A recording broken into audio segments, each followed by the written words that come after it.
이 시간 잠시 기도하신 후에 우리 금요 기도회로 아버지 하나님께 영광 돌리시겠습니다. 우리 잠시 기도하시겠습니다. 감사하신 아버지 하나님, 이 시간 기도의 자리로 모이게 해주심을 감사드립니다. 항상 우리의 소망이 되셔서 주님 바라보게 하시니 또한 감사드립니다. 주님 찬양함으로 저희의 영혼이 기쁘고 이 세상이 줄 수 없는 평안 찾도록 항상 함께하여 주시옵소서. 이 시간 같이 기도하며 나아갈 때 주님과 같이 호흡하는 귀한 시간 되게 하여 주시옵고 감사드리며 예수님의 이름으로 기도드렸사옵나이다. 아멘. 이 시간 기쁜 마음으로 손뼉치며 찬양하시겠습니다. 내 주 하나님은, 내 주 하나님 넓고 큰 은혜니 저 큰 바다보다 깊다. 너보다 주를 그 깊은 데로 저 한가운데 가보라. 언덕을 떠나서 창파에 배 띄워 내 주 예수 은혜의 바다로 내 맘 거쳐가라. 내 넌 인생은 언제나 거기서 저 큰 바다를 보고 그님 모르는 깊은 마음속을 한번 헤아려 한번아. 언덕을 떠나서 창파에 배 띄워 내 주 예수 은혜의 바다로 내 맘 거쳐가라. 많은 사람이 얕은 물가에서 저 큰 바다 날아다가 잘사거리는 저는 걸어보고 마음 약하여 못 가네. 언덕을 떠나서 창파에 배 띄워 내 주 예수 은혜의 바다로 내 맘 거쳐가라. 자국하거나 이제 곧 가거나 저 큰 은혜 바다 향해 자국 내모를 저 깊은 데로 가라. 망망한 바다로 언덕을 떠나서 창파에 배 띄워 내 주 예수 은혜의 바다로 내 맘. 언덕을 떠나서 언덕을 떠나서 창파에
통해서 인도하실 줄을 믿고 이 시간 기뻐하며 주님 찬양하길 원합니다.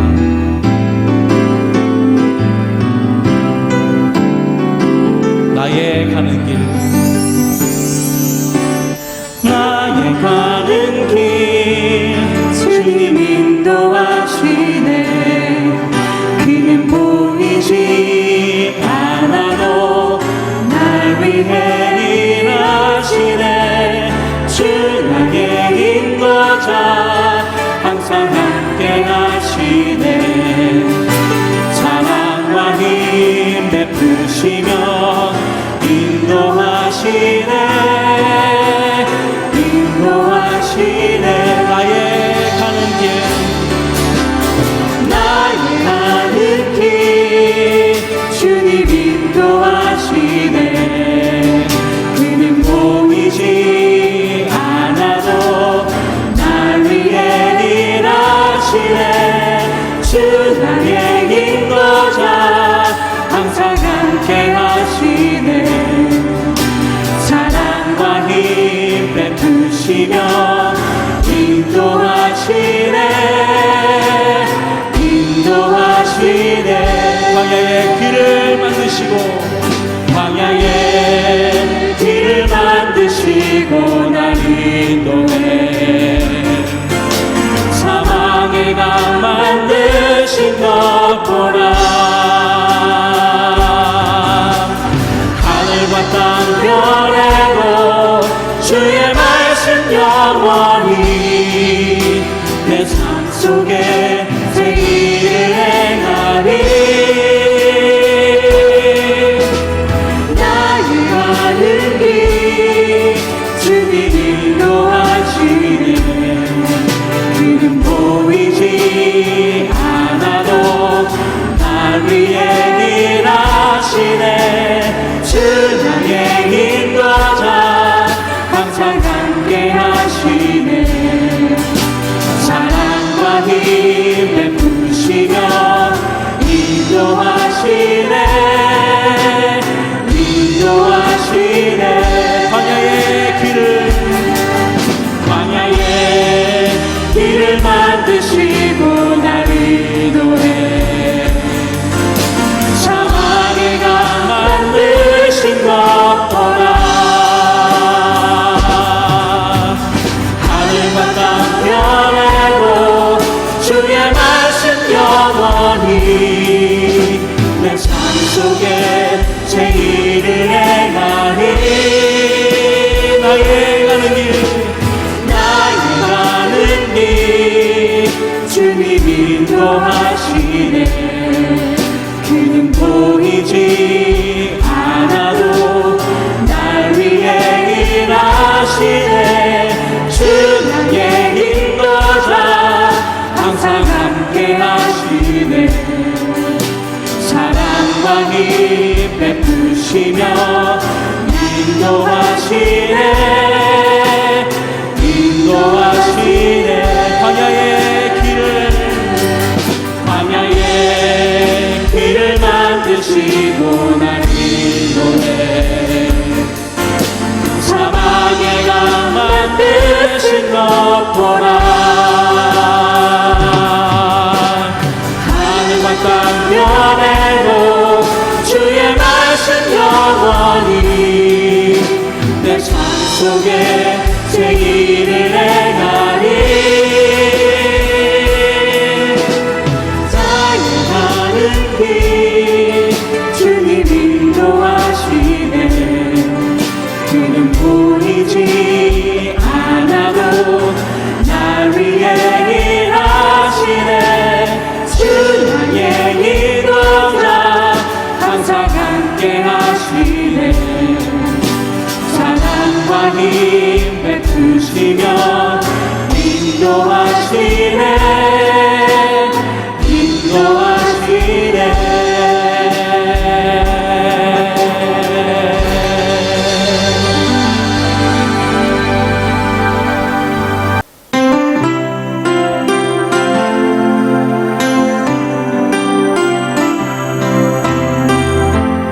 주님 말씀하시면 내가 나아가리. 주님 말씀하시면 내가 나아가리다. 주님 뜻이 아니면 내가 멈춰서리다. 나의 강호서는 너 주님 뜻에 있으니 오 주님 나를 이끄소서.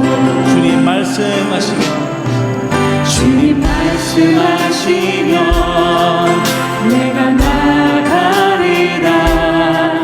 주님 뜻이 아니면 내가 멈춰서리다. 나의 강호서는 너 주님 뜻에 있으니 오 주님 나를 이끄소서. 뜻하신 그곳에 뜻하신 그곳에 나 있기 원합니다.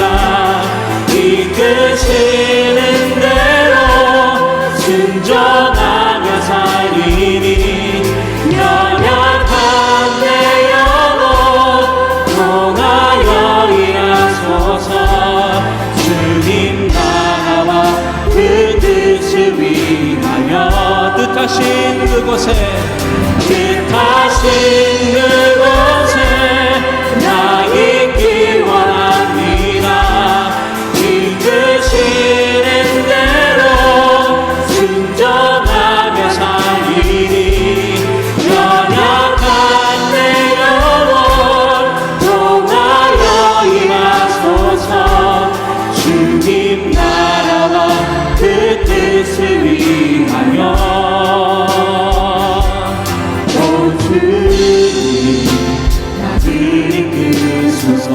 주님 말씀하시면 주님 말씀하시면 내가 나아가리라. 주님 뜻이 아니면 내가 멈춰서리라. 나의 강호서는 너 주님 뜻에 있으니 오 주님 나를 이끄소서. 뜻하신 그곳에 뜻하신 그곳에 나 있기 원합니다. 이끄시는 대로 순종하며 살리니 연약한 내 영혼 통하여 일하소서. 주님 나라와 그 뜻을 위하여 뜻하신 그곳에 뜻하신 그곳에 나 있기 원합니다. 이끄시는 대로 순종하며 살리니 연약한 내 영혼 통하여 임하소서. 주님 나라와 그 뜻을 위하여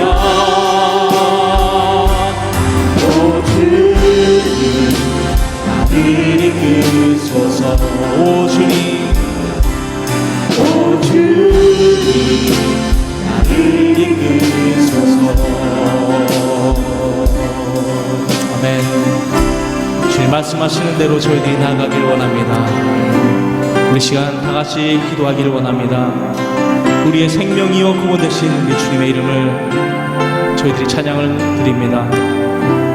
아직 많은 어려움과 또한 앞으로의 과제는 남아있지만 이 사회는 재기의 기회를 얻기 위해서 수고하며 노력하고 있습니다.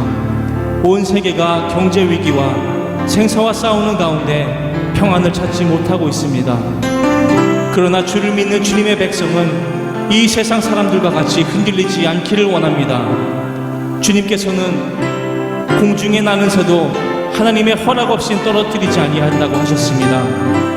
저희의 살아있음은 하나님의 전적인 주권 아래 있음을 인정하기를 원합니다.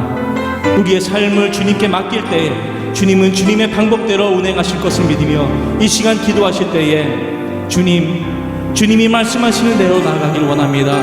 나의 방법, 나의 생각이 아닌 주님의 방법대로 새롭게 나가길 원하오니 주여 저희를 주님의 길로 인도하여 주시옵소서라고 우리 큰 소리로 기도하며 나아가시겠습니다.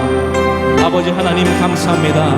이 시간 주님 앞에 저희들이 기도의 모임 자리로 나아가 계심을 감사드립니다. 세상은 고통과 아버지 하나님 걱정으로 이 세상을 살아가길 원하지만 아버지 하나님 주님을 믿는 주님의 백성은 이 시간 잠잠히 주님의 말씀하심을 귀를 기울이며 나아가기를 원합니다. 아버지 하나님 저희들이 기도할 때에 아버지 하나님 저희들의 걱정과 근심을 위해서 기도한다기보다 아버지 더 나아가서 아버지 하나님의 뜻이 우리의 가정과 아버지 공동체에 원하시는 것이 무엇인지 저희들이 귀를 기울여 아버지 하나님 앞에 나아가기를 원하오니 오 주님 주님의 방법대로 저희를 치료하여 주시고 주님의 방법대로 저희들이 나가게 하여 주시옵소서. 아버지 하나님 내일을 알 수 없는 아버지 연약한 존재이기에 아버지 하나님 기도하며 나아갑니다. 아버지 하나님 저희들을 불쌍히 여겨주시고 아버지 하나님 연약한 저희들을 아버지 하나님 택하여 주셔서 아버지 하나님 주님의 방법대로 아버지 하나님 모든 것을 아버지 하나님 순조롭게 할 수 있도록 주님 인도하여 주시옵소서. 아버지 하나님 성령님께서 저희들 마음을 아버지 하나님 붙잡아 주시옵고 아버지 고통 속에 있지 말게 하시며 아버지 하나님 저희들의 입술을 아버지 하나님 주님 찬양하는 데에 아버지 주님의 이름을 영화롭게 할 수 있는 데에 아버지 하나님 입술을 높여 주님을 찬양할 수 있도록 주여 인도하여 주시옵소서. 오 주님 인도하여 주시옵소서. 아버지 하나님 감사합니다. 아버지 하나님 이 시간 금요 기도회로 저희들이 아버지 뜨겁게 기도하게 해주심을 감사합니다. 찬양하게 하여 주심을 감사합니다. 오 주님 모든 영광 받아 주시옵소서. 주님 감사드리며 예수님의 이름으로 기도드렸사옵나이다. 아멘. 뜻하신 그곳에 나 있기 원합니다. 이끄시는 대로 순종하며 살리니 연약한 내 영혼 통하여 임하소서. 주님 나라와 그 뜻을 위하여 뜻하신 그곳에 나 있기 원합니다. 이끄시는 대로 순종하며 살리니 연약한 내 영혼 통하여 임하소서. 주님 나라와 그 뜻을 위하여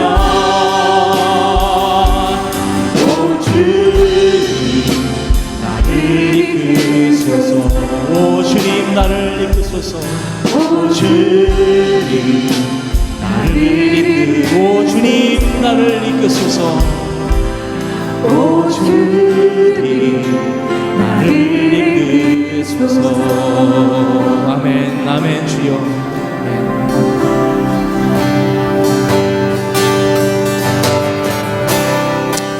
여기에 모인 우리 이 믿음 더욱 굳세는 저희들이 되기를 원하며 이 시간 주님 앞에 찬양드립니다. 여기에 모인 우리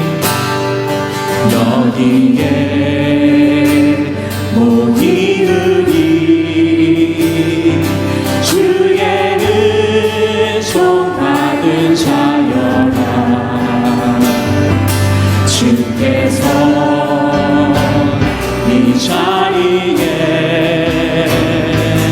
함께 계시는 하노라. 언제나 주님만을 찬양하며 바라나니 진험이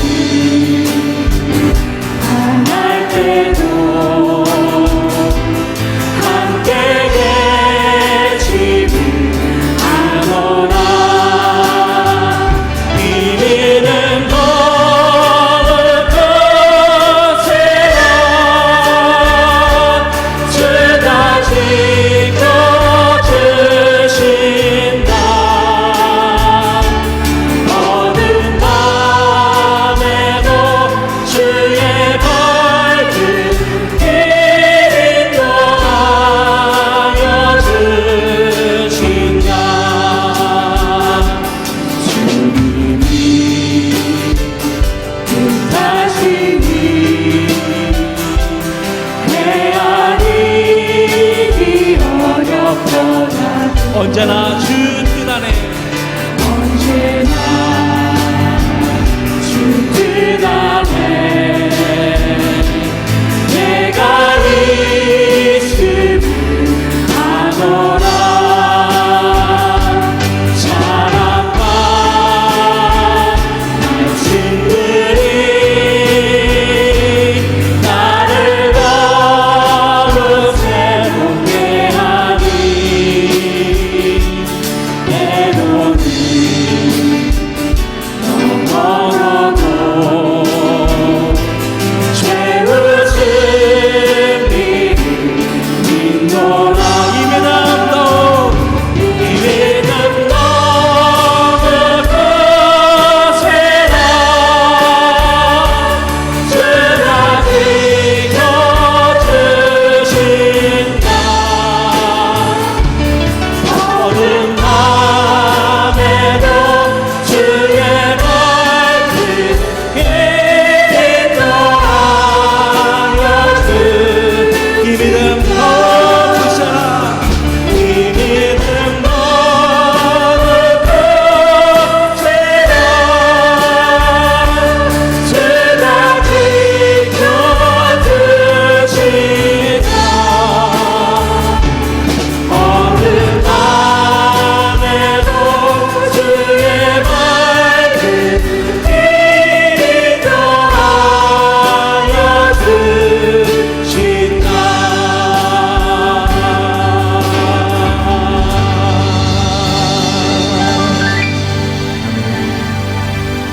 하나님 아버지 감사드리며 주님의 이름을 높여드립니다.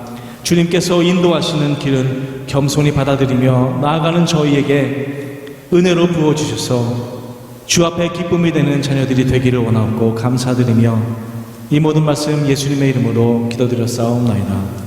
아멘.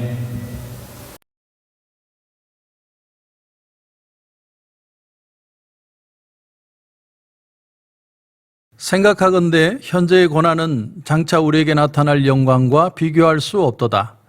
피조물이 고대하는 바는 하나님의 아들들이 나타나는 것이니 피조물이 허무한데 굴복하는 것은 자기 뜻이 아니요 오직 굴복하게 하시는 이로 말미암음이라. 그 바라는 것은 피조물도 썩어짐의 종로로 탄 데서 해방되어 하나님의 자녀들의 영광의 자유에 이르는 것이니라. 피조물이 다 이제까지 함께 탄식하며 함께 고통을 겪고 있는 것을 우리가 아느니라. 그뿐 아니라 또한 우리 곧 성령의 처음 익은 열매를 받은 우리까지도 속으로 탄식하여 양자될 것 곧 우리 몸의 속량을 기다리느니라. 우리가 소망으로 구원을 얻었음에 보이는 소망이 소망이 아니니 보는 것을 누가 바라리요? 만일 우리가 보지 못하는 것을 바라면 참음으로 기다릴지니라. 아멘.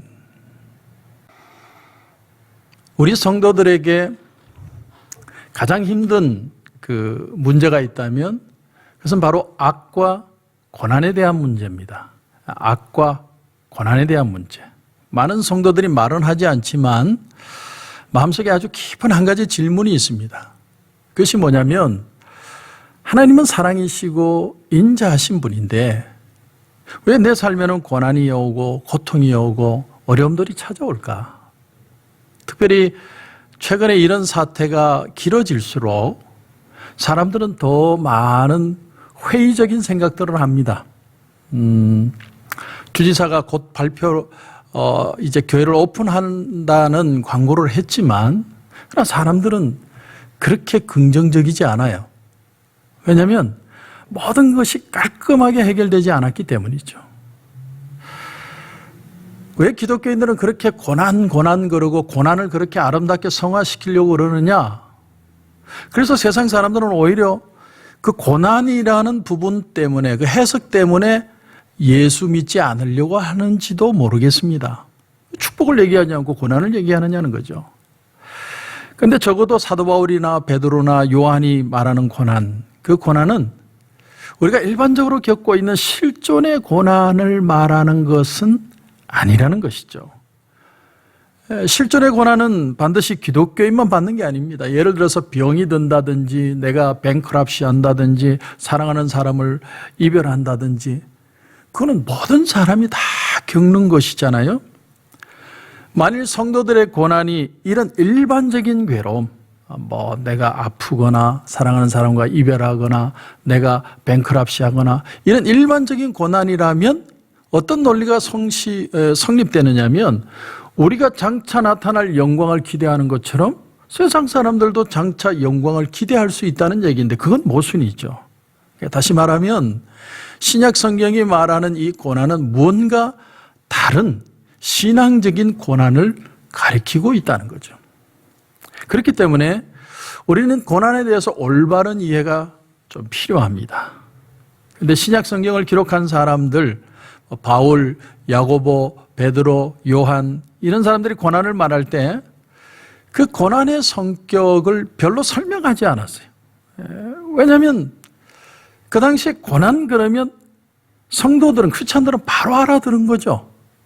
로마의 탄압 시절에 그들이 예수를 믿는다는 것은 바로 고난을 의미하는 거였죠. 그래서 다른 형제들도 너희들과 같이 고난을 받느니라 라고 표현할 때 그 말이 무슨 뜻인지 금방 알아들었어요. 왜냐하면 그것은 현실적으로 느낄 수 있었고 우리가 참아야 하고 핍박을 받아야 되는 부분인 것을 실제적으로 느꼈기 때문이죠. 여러분, 카타콤 그 땅속에 수마일 그 굴을 뚫어서 사람들이 들어가서 나오는 문도 알 수 없을 그런 깜깜한 카타콤, 그 동굴, 그 속에서 예수를 믿고 또 가르치고 동물들을 키우고, 그래서 카타콤에 있던 사람들, 그 동굴에 있는 사람들은 눈이 많이 발달했다는 얘기도 있습니다. 왜 뭘 봐야 되니까, 안 보이니까. 그래서 그 사람들은 금붕어처럼 눈이 툭 튀어나왔을지도 몰라요. 그런 어려움, 정말 핍박을 피해서, 하지만 죽을 수는 없으니까 그 신앙을 지키기 위해서 같이 모이고 예배하고 또 거기서 매장도 하고 죽은 사람, 그런가 하면 사람들을 세례주는 침례탕까지 있었다고 그렇게 표현을 합니다. 그런데 콘스탄틴 대제가 313년에 기독교를 국교화하죠. 이제 기독교가 정식 이 나라의 종교다 발표를 합니다. 그러니까 더 이상 예수 믿는 사람들이 숨을 필요가 없고 아웃사이더가 인사이더가 된 거예요. 음이 양유된 겁니다. 핍박을 받던 사람들이 이제는 기득권을 가지게 된 거죠. 자, 이제 더 이상 예수 믿는다는 게 그때부터는 핍박을 의미하는 게 아니었습니다. 그렇다면 이런 상황에서 기독교인들의 고난은 도대체 뭐냐? 이거 다시 생각하게 되는 거죠. 왜냐하면 눈에 보이는 고통이 다 사라져 버렸으니까. 그러다 보니까 우리가 이 현재의 고난 할 때, 고난을 당하는 그 부분을 생각할 때 고난이라는 건 좀 더 보편적인 것을 말하는 건 아닌가? 그래서 가난이라든지 질병이라든지 고독이라든지 자기 뜻이 이루어지지 않는 그런 고난, 그런 고난들이 바로 인간에게 하나님이 겪게 하시는 고난이 아닐까? 물론 욥기를 보면 그런 고난들을 느낄 수 있지만, 그러나 신약 성경에 보면 그 고난의 미닝이 조금 다릅니다. 예수님께서 말씀하시기를 의로 인하여 핍박을 당하는 자는 복이 있다. 그런가 하면 나로 말미암아 사람들이 너를 핍박하고 욕하고 그럴 때 복이 있다. 그렇게 본다면 그 고난의 미닝은, 핍박의 미닝은 조금 다른 미닝이라고 느껴집니다. 자, 그래서 오늘 본문으로 와봐서 오늘 본문의 바로 앞절인 17절을 보시면, 자녀이면 또한 상속자 곧 하나님의 상속자요 그리스도와 함께 한 상속자니 우리가 그와 함께 영광을 받기 위하여 고난도 함께 받아야 할 것이니라. 여기 보면 그냥 일반적인 고난이 아니라 그리스도와 함께 받는 고난, 이렇게 표현을 합니다. 이게 그리스도와 함께 같이 받는 고난이 현재적인 고난이라는 거죠. 장차 우리에게 나타날 영광과 좋게 비교할 수 없는 현재의 고난이라는 건 바로 예수님과 함께하는 고난이다, 그렇게 표현하는 겁니다. 그렇다면 그리스도와 함께하는 고난이라는 게 도대체 뭐냐는 거예요. 그렇죠? 그리스도와 함께하는 그 고난은, 아니 그러면 우리가 예수님처럼 다시 십자가에 달려야 된다는 그런 얘기인가? 순교하라는 말인가? 그러니까 이 본문은 이해가 필요하고 해석이 필요하고 어느 정도는 각 사람마다 자신의 상황에 따라 적용할 수 있는 부분들이 다를 수 있다는 걸 포함하고 있습니다. 획일적일 수 없다는 거예요. 고난 이러면 이게 고난이다라고 보편적으로 말할 수 있는 게 아니라 각 사람의 처한 상황에 따라서, 선택에 따라서, 감당할 준비 여부에 따라서 얼마든지 상황적일 수 있는 고난이라는 거죠. 내가 이 상황에서 어떻게 하면 예수님과 함께 한다는 미닝을 가진 고난의 길을 갈 것인가, 이런 것이죠. 근데 사도 바울이 이 고난을 좀 더 이해하기 쉽게 설명한 구절이 있습니다. 그것이 바로 디모데후서 1장 8절이에요. 디모데후서 1장 8절에 이 고난이라는 게 도대체 무슨 고난일까? 이렇게 표현을 합니다. 그러므로 너는 내가 우리 주를 증언함과 또는 주를 위하여 갇힌 자 된 나를 부끄러워하지 말고 오직 하나님의 능력을 따라 복음과 함께 고난을 받으라. 이렇게 표현합니다. 받으라. 기독교인의 고난의 정의가 바로 이겁니다. 복음과 함께 받는 고난, 복음을 위해서 받는 고난, 복음을 전하는 과정에서 불가피한 고난, 복음을 보존하기 위해서 필요한 고난, 복음을 위해서 살려면 우리가 외면할 수 없는 고난, 이것이 그리스도인의 고난의 미닝이라는 것이고, 바울이 이 고난은 참 괴롭고 힘들지만 그러나 고난을 어떻게 하라는 거예요? 고난을 참아라 그러지 않고 고난을 받아라, 이렇게 표현해요. 받아라. 참 독특한 표현이죠. 그건 역으로 얘기하면 이렇게 얘기할 수도 있습니다. 이 고난을 내가 받을 수도 있고 안 받을 수도 있다. 내가 초이스할 수 있다는 여지가 있는 거죠. 내가 이게 너무 불편하고 너무 힘들면 안 받을 수도 있는 거예요. 그게 받으라는 말의 반대적인 의미죠. 제가 오늘은 좀 개인적인 표현을 좀 하겠습니다. 여러분이 용서하고 들어주시기 바랍니다. 가주주지사가 이번 수요일 날 이제 교회도 오픈하게 하겠다고 했습니다. 그래서 여러 내용을 냈는데 그 내용을 제가 유심히 보다가 참 내용이 까다롭더라고요. 그리고 또 하나의 글이 뭐냐면 이 일을 시행하고 3주 후에 더 디테일한 계획을 내겠다고 그랬습니다. 그 말은 무슨 말이냐면 3주를 좀 지켜보겠다는 거죠. 여러분, 이건 역으로 얘기하면 어떻게 되는 거냐면 그 수많은 교회가 오픈을 해서 확진자가 한 명도 안 나올까요? 저는 모르긴 몰라도 나올 것 같아요. 그러면 그때 가서 더 강하게 문을 닫게 하겠다는 뜻인가요? 이건 뭐 제 개인적인 감정이니까 여러분이 좀 이해하고 들어주시기 바랍니다. 제가 들은 소식으로는 가주주지사에게 지난주에 미국의 1200개의 교회 목사님들이 사인을 해서 당신이 뭐라고 그러든 우리는 교회 오픈한다, 그렇게 내용을 보냈다고 그래요. 그게 기분이 좀 그래서 불편해서 이렇게 발표를 했나? 뭐 험한 생각이 다 드는 거예요. 여러분들은 뭐 어떤 성도님은 막 기뻐서 교회가 이제 오픈합니다, 기쁜 소식을 저한테 전해주신 분도 있지만 제가 볼 때는 뭔가 스테이블하지 않아요. 그래서 솔직히 말씀드리면 저는 지금 기도하고 있습니다. 그게 제 솔직한 심정이에요. 자, 바울이 디모데에게 고난을 받아라 명령을 했을 때 디모데가 안 받을 수도 있고 받을 수도 있는 사정이죠. 그러나 바울이 말하기를 오직 하나님의 능력을 따라 복음과 함께 고난을 받아라. 그 말은 복음을 위하여 살고자 한다면 이걸 기꺼이 감수하라는 거죠. 참 이게 저한테는 굉장히 어려운 얘기예요. 그래서 제가 기도하는 겁니다. 그 불편한 마음을 넘어서야 한다는 거예요.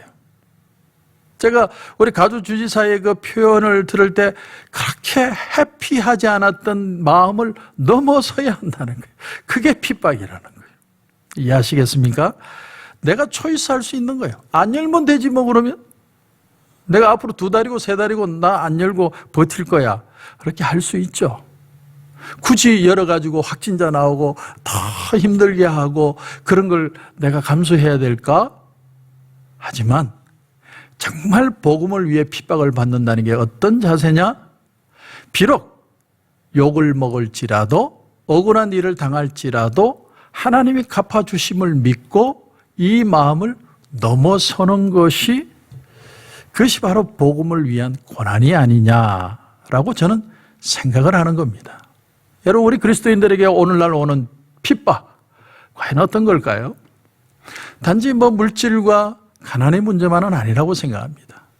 정말 많은 그 일들, 내가 예수를 믿기 때문에 참아야 되고, 예수를 믿기 때문에 가야 하고, 예수를 믿기 때문에 감당해야 되는 일들, 그걸 사도 바울은 디모데에게 감당해라, 이렇게 표현한 거예요. 왜 그렇게 할 수 있을까요? 도대체 그렇게 할 수 있는 이유가 뭘까요?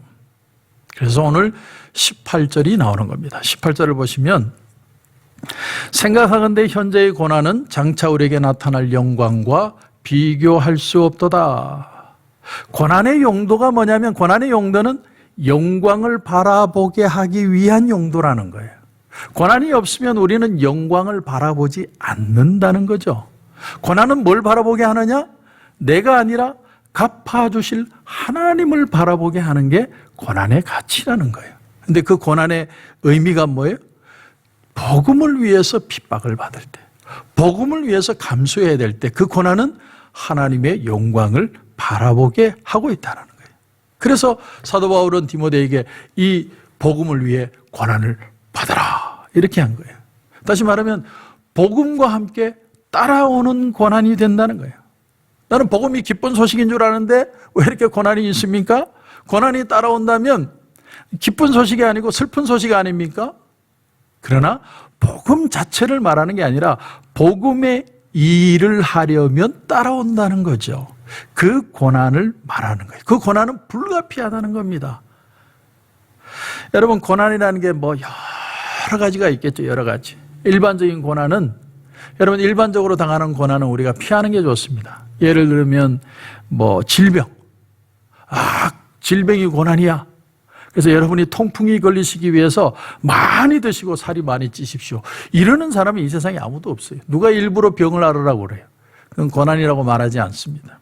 그런가 하면 일부러 가난해라, 그러려면 아주 경제 망칠 지도자 뽑으면 돼요. 그러면 당연히 전 국민이 다 가난해질 테니까. 하지만 자기가 스스로 가난한 삶을 선택한 사람들은 있어요. 베드로와 야고보와 요한이 배와 그물을 다 버려두고 예수님을 쫓았다든지, 세리 마태가 세리 일을 그만두고 주님을 쫓아가는, 내가 정말 그 주님을 위해서 포기하는 삶은 있을지 몰라도 가난 그 자체가 거룩하다고 말하진 않는 거예요. 심령이 가난한 자는 복이 있다고 말하고 누가복음에는 가난한 자는 복이 있다고 하셨지만, 그 말씀이 복을 얻으려면 가난해져라는 미닝은 아니라는 거예요. 이건 상식적인 해석입니다. 정말 성실하고 착하게 열심히 살면 부자 되는 거 칭찬해 줘야죠. 여러분, 사람마다 그걸 적용하는 방법이 다양한 거죠. 내가 주님을 위해서. 사람마다 다 틀린 겁니다. 어떤 사람은 나는 주님을 위해서 결혼하지 않고 평생을 독신으로 살겠다, 복음을 위해서 그렇게 하는 거죠.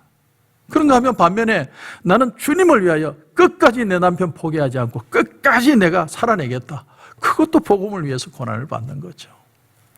여러분, 주님을 위해서 내가 손해보는 걸 알지만 주님 때문에, 주님과 함께 가기 때문에 내 권리를 주장하지 않으며 살겠다, 그것이 주님과 함께 받는 고난이에요. 함께 하는 고난. 여러분, 이렇게 고난의 해석을 우리가 재정의할 필요가 있습니다. 자, 그런데 여러분 19절을 보십시오. 19절을 보시면, 피조물이 고대하는 바는 하나님의 아들들이 나타나는 것이니.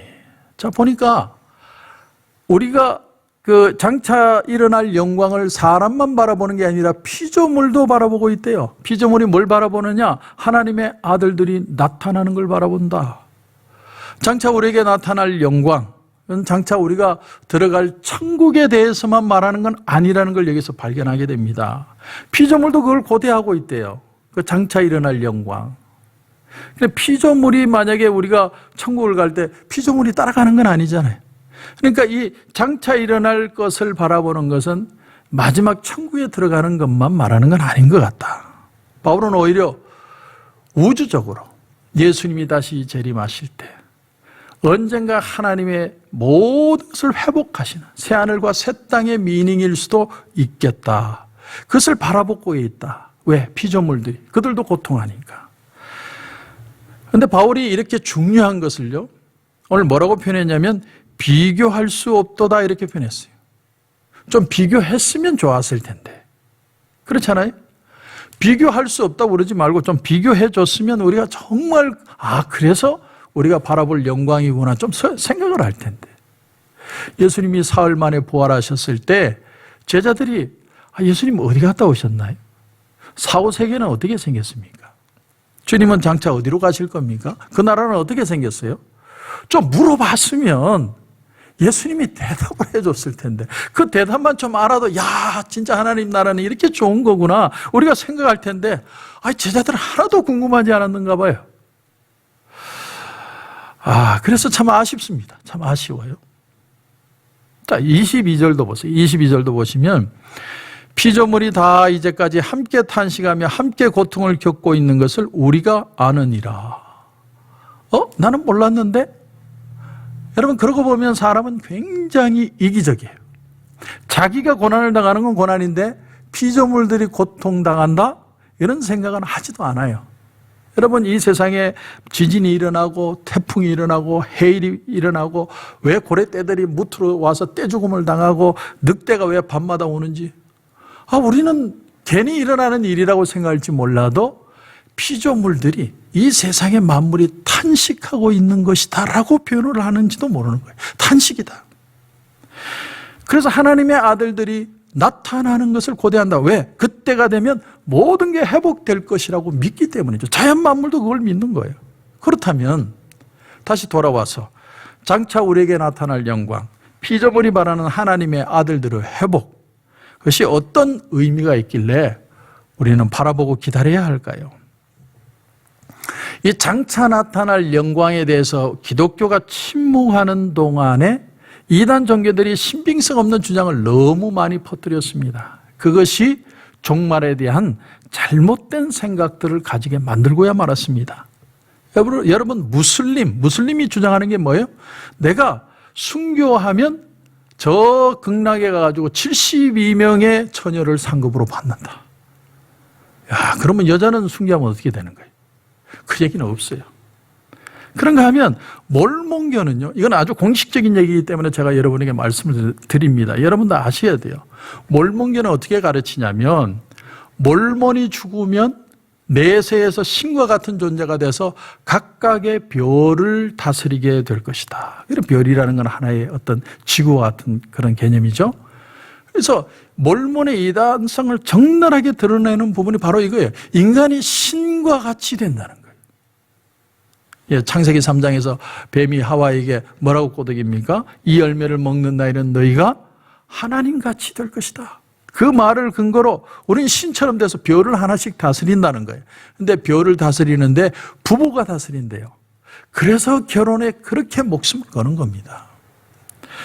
이미 이단 종파들이 극단적인 종말론을 퍼뜨리는 바람에 사도 바울이 우리에게 말하려다가 말하지 않은 이 장차 우리에게 나타날 영광, 그 파이널리 종국에 올 것에 대해서 일일이 우리가 표현하기가 불가능해졌고 사람들이 그에 대한 좋은 의미를 가지지 못하게 됐다는 겁니다. 왜냐하면 이미 가짜가 너무 많아졌어요.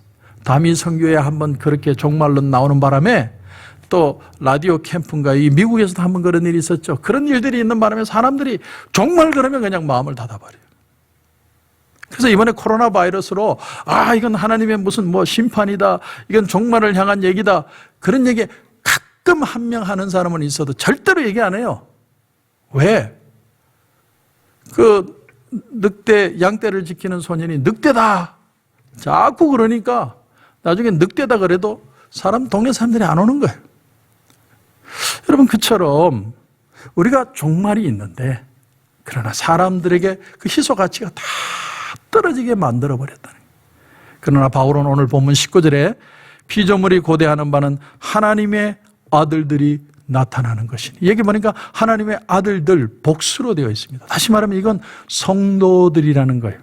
하나님을 믿는 자들이, 성도된 자들이 정말 하나님 앞에 거룩하게 회복되는 걸 말합니다.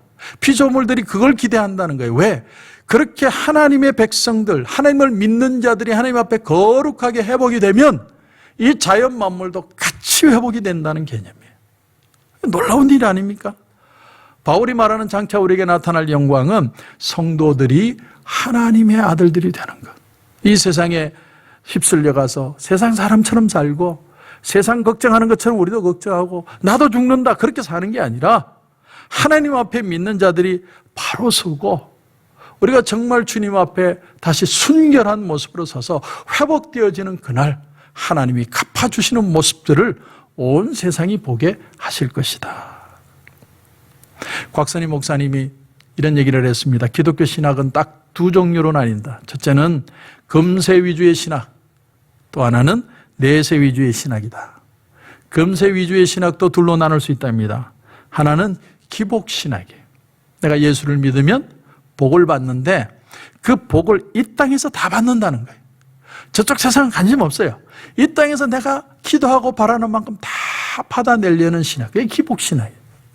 그런가 하면 금세 위주의 신학이 또 하나가 있어요.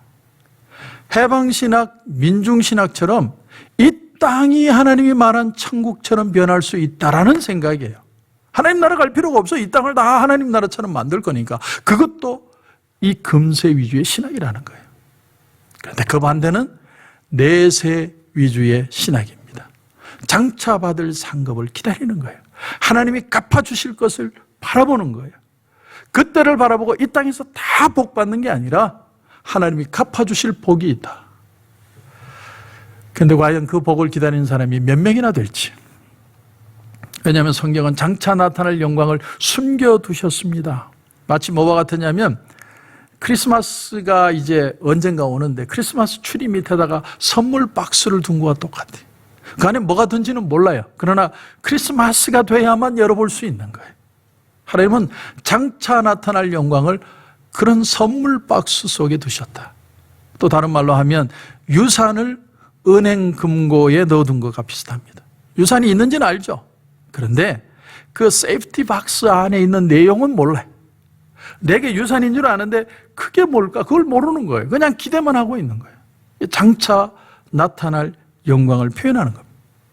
그러나 그 믿음은 동시에 현재적이면서 미래적이라는 거예요. 무슨 말입니까? 언젠가 주님이 재림하시면 다 이 땅이 회복이 돼요. 그러나 또한 이 땅을 살면서 우리 믿는 자들이 믿음으로 살아가면 오늘의 삶 속에서도 애퍼타이저로 하나님의 갚아주심을 경험하게 하신다. 그것이 꼭 어떤 물질이나 병이 낫는 정도가 아니라 하나님이 갚아주시는 믿는 자들에 대한 회복이 있다라는 거예요. 뭐 세상을 뒤집거나 세상에 기대를 거는 삶이 아니라 현재 내게 오는 고난을 복음의 고난으로 알고 나를 무시하고 깔보고 참 교회를 미나게 생각하는 그런 마음을 볼지라도 묵묵히 신앙의 삶을 걸어갈 수 있는 사람, 그 사람이 진짜 그리스도인이라는 거죠. 여러분, 말씀을 정리합니다. 고난과 영광, 동전의 양면과 같습니다. 고난은 영광을 바라보게 합니다. 고난은 그래서 가치가 있는 거죠. 세상 사람들이 우리를 어떻게 보더라도 그 바라보는 그 시선을 넘어설 수 있는 묵묵히 참는 그 신앙의 어떤 견딤, 그 속에서 우리는 성숙이 일어나고 하나님께 맡기는 삶을 살아갈 수 있습니다. 여러분, 얼마나 하나님 앞에 여러분의 이 모습을 맡기고 계십니까? 오늘 우리 자신을 다시 한번 돌아보고 이 고난 속에 하나님을 바라보고 하나님의 은혜로 갚아주실 줄 믿고 믿음으로 승리하시는 저와 여러분이 되시길 주님의 이름으로 축원합니다. 기도드리겠습니다. 하나님 은혜를 감사합니다. 오늘 이 금요 기도회에 하나님 우리가 고난과 영광에 대한 문제를 생각해 봤습니다. 하나님 우리에게 각자에게 오는 신앙인으로서 오는 예수 그리스도와 함께하는 고난이 있는 줄 압니다. 어떤 때는 내 자신이 넘어서지 못하는 선도 있고 세상이 바라보는 나에 대한 부담도 있을 것이고 어떤 부담이든 주여 믿음으로 이겨내게 하셔서 하나님이 마지막에 주실 갚아주실 그 영광 하나님께 맡기는 신앙이 되게 하시고 그 신앙으로 승리하는 우리 모든 성도들 되게 하여 주시옵소서. 오늘 이 저녁에도 하나님 기도할 때 큰 은혜 주실 줄 믿고 예수님의 이름으로 기도드립니다. 아멘.